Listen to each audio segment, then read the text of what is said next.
Radial और centripetal acceleration derive करना है, सर्कुलर मोशन का पार्ट है, मतलब ये जो डेरिवेशन आता है किसमें आ रहा है, सर्कुलर मोशन में। कैसे डिराइव करते हैं, एट पॉइंट ए हमने अज्यूम किया कि एक ऑब्जेक्ट की वेलोसिटी v है, at point v its velocity becomes v plus delta v, and इस टाइम पे इसका एंगुलर डिस्प्लेसमेंट कितना है, डेल्टा थीटा। नाउ इसी वेक्टर्स को हम सुपर इम्पोज करके एक नया डायग्राम बनाए, तो ये हुआ v plus delta v, and ये v ऑब्वियसली ये डेल्टा v होना चाहिए, ट्राइंगल लॉ ऑफ एडिशन से इन दोनों का सम ये होगा। नाउ जैसा हम लोगों ने पढ़ रखा है, एंगल इक्वल्स टू क्या होता है, एंगल इक्वल्स टू होता है आर्क अपॉन रेडियस। आर्क यहाँ पर क्या होगा, अगर हम इस वाले पार्ट में बात करें तो डेल्टा v, और रेडियस क्या है हमारे पास v, तो इस तरह से डेल्टा थीटा आता है डेल्टा v बाय v, आएगा था, यानी डेल्टा v आ गया हमारे पास delta theta into V, dividing both the side by delta T. ऐसा कैसे पता चला, because velocity upon time acceleration होता है, एंड हमें एक्सेलरेशन फाइंड करना है, so this will become a, and delta theta by delta t is angular velocity omega।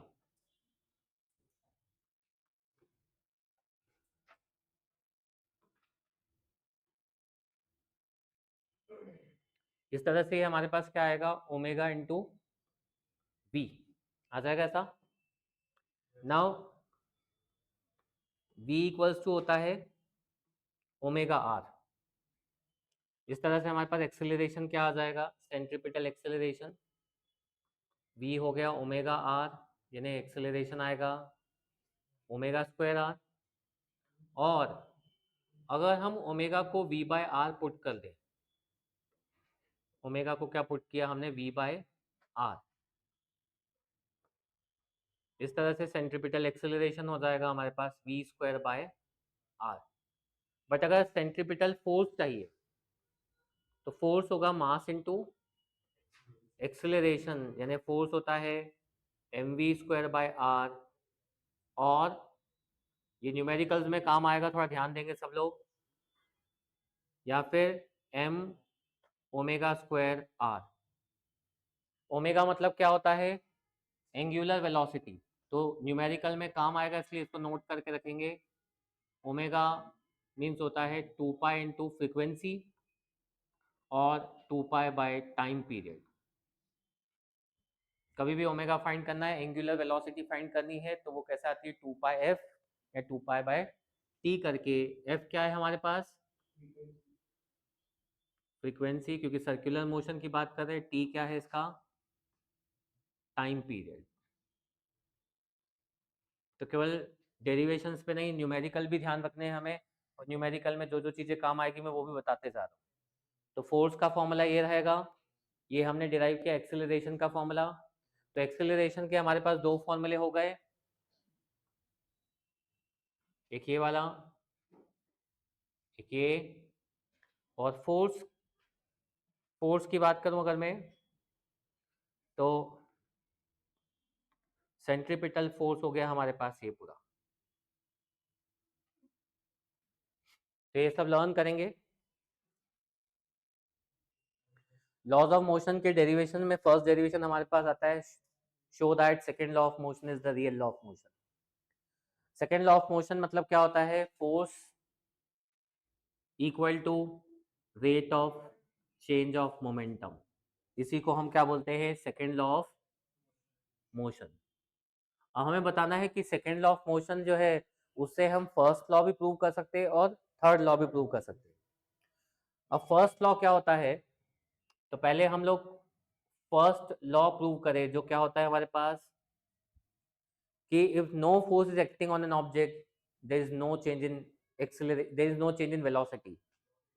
अगर हम इसको स्टेटमेंट में बोलते तो क्या बोलते हैं, if no external force is acting on object then object remain in rest, if it is in rest it remains in rest, if it is in motion remains in motion, यानी इसकी velocity में कोई change नहीं होगा, यानी हमने कोई external force नहीं लगाया तो वेलोसिटी में भी कोई चेंज नहीं होगा, हम यही प्रूव करना है ना। जैसा हमें पता है कि हमने कोई फोर्स अप्लाई नहीं किया है, यानी फोर्स जीरो है, और फोर्स जीरो यानी मास इनटू एक्सेलरेशन जीरो, यानी एक्सेलरेशन भी क्या हो गया, zero. F equal to zero क्यों लिया, बिकॉज नो एक्सटर्नल फोर्सेस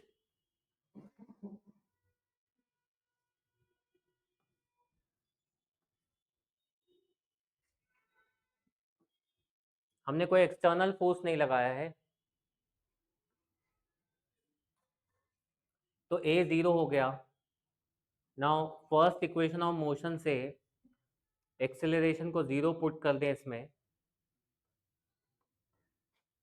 तो v इक्वल्स टू यू आ गया। If so if no external force is acting on the object, there is no change in velocity. The final velocity is similar to the initial velocity. That means first law of motion prove हो गया। If no external force is acting on the object, there is no acceleration. Clear है? There is no change in velocity. If it is in rest, it remains in rest. If it is in motion, it remains in motion. Second law of motion पे आते हैं, third law पे, sorry second तो है ही सही। Third law of motion prove करना है।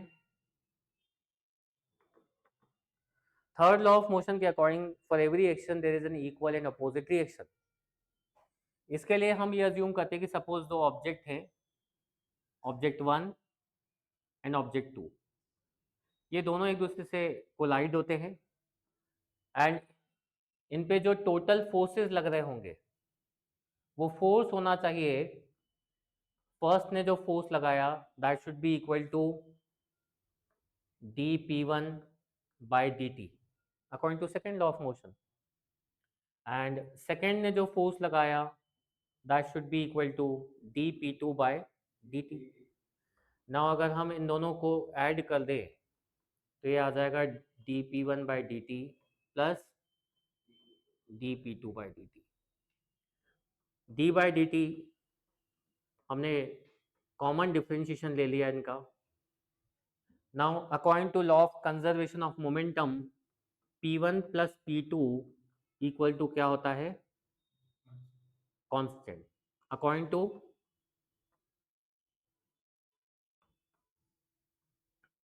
Law of conservation of what,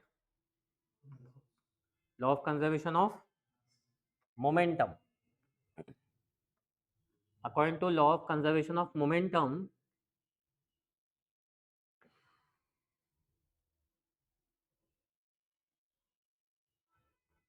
p1 plus p2 is constant and constant का डिफरेंशिएशन मतलब क्या होता है,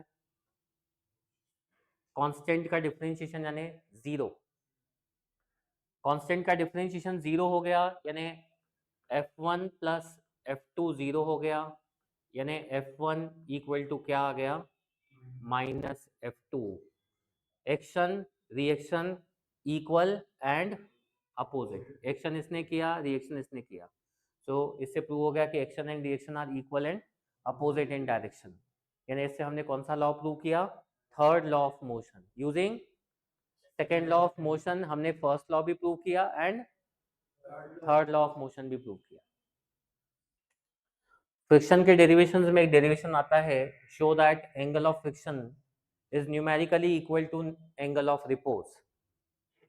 एंगल ऑफ फ्रिक्शन क्या होता है, फ्रिक्शनल फोर्स और नॉर्मल रिएक्शन का जो रिजल्टेंट है वो रिएक्शन के साथ जो एंगल बनाता है, रिजल्टेंट ऑफ फ्रिक्शनल फोर्स और रिएक्शन, रिएक्शन के साथ जो एंगल बना रहा है that is known as angle of friction. इसको अल्फा से रिप्रेजेंट करते हैं हम, एंड म्यू जो होता है that is coefficient of friction, that is equals to क्या होता है, 10 अल्फा। म्यू इक्वल्स टू क्या होता है हमारे पास, 10 अल्फा। कैसे, वो भी हम प्रूव कर सकते हैं। एफ इक्वल्स टू पता है तुम लोगों को क्या होता है, म्यू आर। फ्रिक्शनल फोर्स क्या होता है हमारे पास, F equal to mu R, and F by R यानी क्या होगा, म्यू। और हम लोग यहाँ से देख सकते हैं जैसे एफ है तो ये मेरे लिए ये भी एफ होगा, परपेंडिकुलर बाय बेस यानी क्या होना चाहिए, 10 अल्फा होना चाहिए। तो म्यू इक्वल्स टू क्या होता है, टेन अल्फा। नाउ हमको प्रूव करना है कि angle of repose theta, theta क्या है यहाँ पर हमारे पास, एंगल ऑफ रिपोज। मैं यहाँ नोट कर लेता हूँ नीचे, ध्यान रहेगा। थीटा क्या है हमारे पास, एंगल ऑफ रिपोज, और अल्फा क्या है हमारे पास, एंगल ऑफ फ्रिक्शन।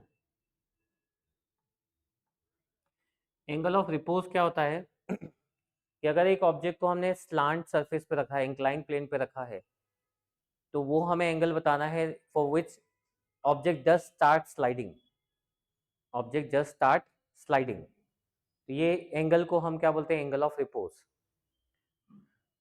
नाउ ये अगर थीटा है तो ज्योमेट्री से प्रूव कर सकते हैं हम, ये भी थीटा है। mg वेट डाउनवर्ड एक्ट करेगा, रिएक्शन सरफेस के परपेंडिकुलर होती है, एंड फ्रिक्शनल फोर्स लगेगा डायरेक्शन ऑफ मोशन के अपोजिट। mg का हमने रिजोल्यूशन किया तो हॉरिजॉन्टल कंपोनेंट आ गया mg cos theta, and vertical component आ गया हमारे पास mg sin theta. Now equilibrium of forces से देखें तो F यानी कि फ्रिक्शनल फोर्स होना चाहिए हमारे पास mg sin theta, and reaction होना चाहिए हमारे पास mg cos theta. Now dividing both of these, F by R क्या आएगा हमारे पास, mg sin theta by mg cos theta. In this way F by R जो हमारे पास म्यू होता है, म्यू इक्वल्स टू क्या आ गया हमारे पास, tan theta. But we know mu is also equals to tan alpha, therefore tan alpha equals to क्या आ गया, tan थीटा, और इसी से हम लिख सकते हैं alpha equals to theta. In this way angle of friction becomes equal to angle of repose. Bending of cyclist derive करना है। जब कोई सर्कुलर टर्न आता है तो साइक्लिस्ट जो होता है वो टूवर्ड्स द सेंटर बेंड हो जाता है थोड़ा सा, ठीक है। तुमने भी देखा होगा जब हम सर्कुलर टर्न पे टर्न लेते हैं तो टूवर्ड्स द सेंटर खुद को बेंड कर लेते हैं। ऐसा क्यों, क्योंकि ये जो टायर है इसका साइकिल का, इस पर एक रिएक्शन लगेगा, एंड इस रिएक्शन के दो कंपोनेंट होंगे, एक आर कॉस थीटा और एक आर साइन थीटा। तो आर साइन थीटा जो होता है वो हमें क्या प्रोवाइड करता है, एक फोर्स प्रोवाइड करता है। अगर वो नहीं होगा तो सेंट्रीफ्यूगल फोर्स के कारण वो साइकिल जो होगी वो स्लिप हो जाएगी। तो सेंट्रीफ्यूगल फोर्स को बैलेंस करने के लिए कौन सा फोर्स होता है यहाँ पर, आर साइन थीटा। यानी आर कॉस थीटा तो बैलेंस कर रहा है इसके वेट को, ठीक है। mg किसको बैलेंस कर रहा है, आर कॉस थीटा को, and centrifugal force mv square by R balance कर रहा है किसको, आर साइन थीटा को। ये स्मॉल आर क्या है, सर्कुलर पाथ का रेडियस दिख रहा है। एंड थीटा ध्यान रखेंगे एंगल फ्रॉम वर्टिकल है, थीटा क्या है, एंगल फ्रॉम वर्टिकल। एग्जाम में अगर डेरिवेशन आए तो तुमने क्या क्या अजम्पशन लिए हैं वो सब एग्जाम में लिखना, उसके बाद डिराइव करना। हम इनको क्या कर सकते हैं, कैंसल कर, इक्वेट कर सकते हैं। जैसा हमें यहाँ पे दिख रहा है एक चीज यहाँ पर कि आर साइन थीटा किसके इक्वल हो गया हमारे पास, M B square by R के, और एम जी किसके इक्वल हो गया, आर कॉस थीटा के, ठीक है। तो भाई ये सेकंड इक्वेशन को हम लोग फर्स्ट इक्वेशन से डिवाइड कर देते हैं। क्या आएगा हमारे पास, ये दोनों को हमने डिवाइड किया, आर साइन थीटा अपॉन में क्या आएगा हमारे पास, R cos theta, R R cancel, M M cancel, तो V square by R G equal to क्या आ गया हमारे पास, टेन थीटा। तो थीटा क्या आ गया भाई, tan inverse V square by R G. इसी को क्या बोलते हैं हम, बेंडिंग ऑफ साइक्लिस्ट। मतलब साइक्लिस्ट किस एंगल पे बेंड होगा वो डिपेंड करता है उसकी वेलोसिटी पे, more the velocity more will be the angle, ठीक है। रेडियस जितना छोटा होगा एंगल उतना ही बड़ा होगा, और वो जितना बड़ा टर्न लेगा उसका इंक्लिनेशन उतना कम होगा। तो तुमने देखा होगा जब वो रेसिंग करने वाले होते, बाइक रेस होती है जब, तो बहुत ही ज़्यादा बेंड हो जाते हैं क्योंकि उनका टर्न बहुत छोटा होता है, उसकी रेडियस बहुत छोटी होती है, तो जितना शार्प टर्न होगा उनको उतना ही ज़्यादा बेंड होना पड़ेगा। बैंकिंग ऑफ ट्रैक्स या फिर बैंकिंग ऑफ रोड जिसको हम बोलते हैं,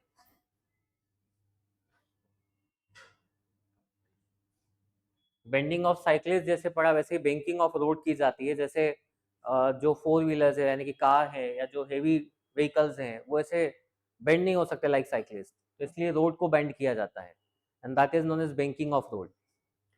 तो हमने थीटा एंगल से रोड को ऊपर उठाया, ये कार का फ्रंट है, जैसे वेट डाउनवर्ड एक्ट करेगा एंड रिएक्शन थीटा एंगल पे होगी, तो इसका रिजोल्यूशन कर दिया आर कॉस थीटा और are sine theta.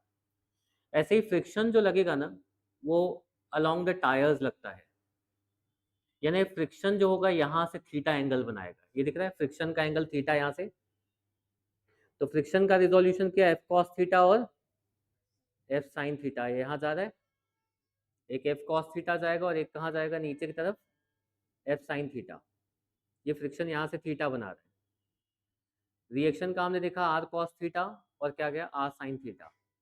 And away from centre क्या लगेगा, centrifugal force.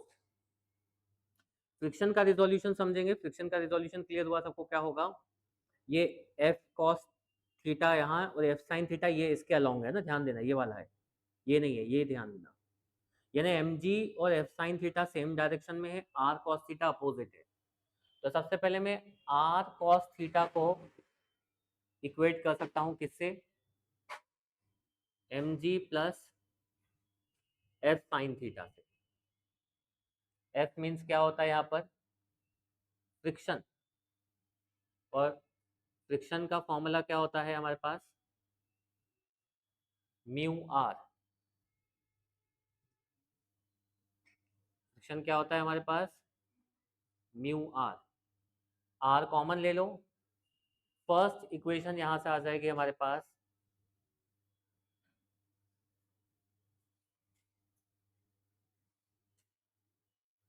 Now second equation बनाने के लिए हॉरिजॉन्टल कंपोनेंट्स को इक्वेट करते हैं, यानी R sine theta plus F cos theta equals to क्या होगा, M V square by R. Again हम एफ को क्या लिख देंगे यहाँ पर, mu R.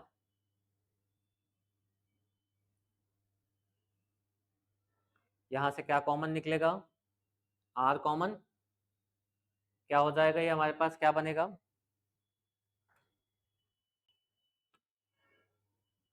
Are sine theta plus mu cos theta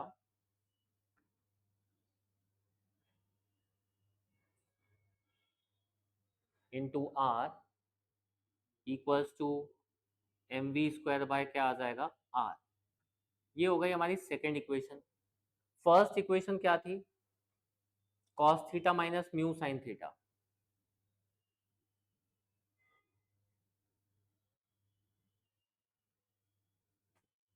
equal to M G. अब हम क्या करते हैं, सेकेंड इक्वेशन को फर्स्ट इक्वेशन से डिवाइड कर देते हैं। ये दोनों को डिवाइड करेंगे तो क्या होगा, आर आर कैंसल हो जाएगा, sine theta plus mu cos theta upon cos theta minus mu sine theta, M और एम कैंसल, क्या आ जाएगा, V square upon R into G. Now dividing numerator and denominator by cos theta, तो sine by cos plus mu cos theta upon cos theta whole upon cos theta upon cos theta minus mu sine theta upon cos theta equals to क्या आ जाता है हमारे पास, V square by R G. क्या क्या terms cancel होते हैं यहाँ से भाई, कॉस कॉस क्या हो गया कैंसल, यहाँ पर भी कैंसल। इस तरह से हमारे पास रिलेशन आएगा tan theta plus mu, tan theta plus mu upon one minus mu tan theta. Equals to क्या आ रहा है हमारे पास, V square by R G. अब इसमें हम एक कंडीशन ले लें, फर्स्ट कंडीशन, अगर रोड फ्रिक्शन लेस है, म्यू जीरो है, मतलब रोड कैसा है, पूरा फ्रिक्शन लेस, म्यू अगर जीरो पुट करें तो टेन थीटा क्या आएगा हमारे पास, B square by R G. कौन सी कंडीशन, जब म्यू जीरो होगा, रोड पे कोई फ्रिक्शन ही नहीं है, पूरा हम बैंकिंग पे डिपेंड कर रहे हैं, ठीक है। Second case, theta is zero, यानी बैंकिंग नहीं है, अब पूरा हम फ्रिक्शन पे डिपेंड कर रहे हैं। इसका प्रॉब्लम यह है कि इस केस में टायर्स का वियर एंड टीयर सबसे ज्यादा होगा, क्योंकि हम पूरा किस पे डिपेंड कर रहे हैं, फ्रिक्शन पे। थीटा को जीरो पुट कर दें तो म्यू इक्वल टू क्या आएगा हमारे पास, B square by R G, यानी इस केस में जो सेफ स्पीड होगी दैट इज मैक्सिमम स्पीड जो वो चला सकता है, जो भी ड्राइवर है, that is under root mu R G. इसको सेफ स्पीड या मैक्सिमम स्पीड बोला जाता है when there is no banking on the road. हम पूरा किस पे डिपेंड कर रहे हैं, फ्रिक्शन पे, और यहाँ किस पे डिपेंड कर रहे थे, बैंकिंग पे।